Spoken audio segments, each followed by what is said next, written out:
Now, if you wanted to get into martial arts as a kid in the 90s, 3 things got you into it: Street Fighter, TMNT, and of course, Power Rangers.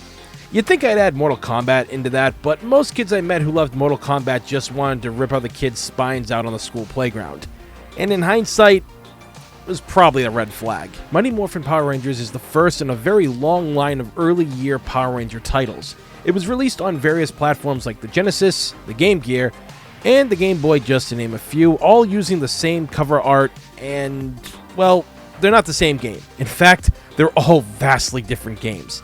This one is kinda a standard beat 'em up, where it's got a little bit of platforming to it as well, and you control up to 5 Rangers. Yes, I said 5 because for whatever reason, even though he had already debuted at this point, the Green Ranger was not in the game because apparently the devs didn't like fun. Playing as each unmorphed Ranger is alright, because they all look unique and they all fight, well, very much like they do in the show.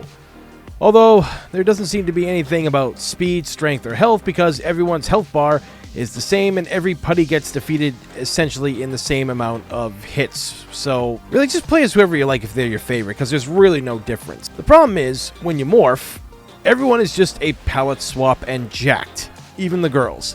Now, there's nothing wrong with buff girls because, one big boss loves his beefy women, but essentially, even with their various weapons, some have the same animation almost. I don't know. I think this was kind of a little bit of a lazy design, given the fact that Natsume, the team that made this, is actually a pretty good company when it comes to making really well-detailed characters. So maybe it was a budgetary thing or something, but I think they could have made the Rangers look, well, not all the same. Level designs were alright, the boss battles were neat, but the game being one player, I think, hurt this, as well as maybe not giving us more variety in the putties you come across, and also virtually no unlockables either, and combat was just very super basic with no power move that would drain your health like in other beat 'em up games. Yes, you would get a bomb that you would find throughout the level, but ultimately it didn't really mean that much. It's as basic as a dry turkey sandwich. You know what you're gonna get, but you're still a bit disappointed. There is a Zord battle you get to do, but there's only 2 of them, and, well, that's it.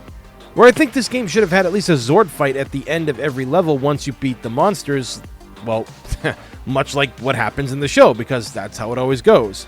Monster of the Week shows up, they fight them, they beat them, they grow strong, they beat them again, and the day is saved, and I guess they just didn't have room to do it with this game, perhaps?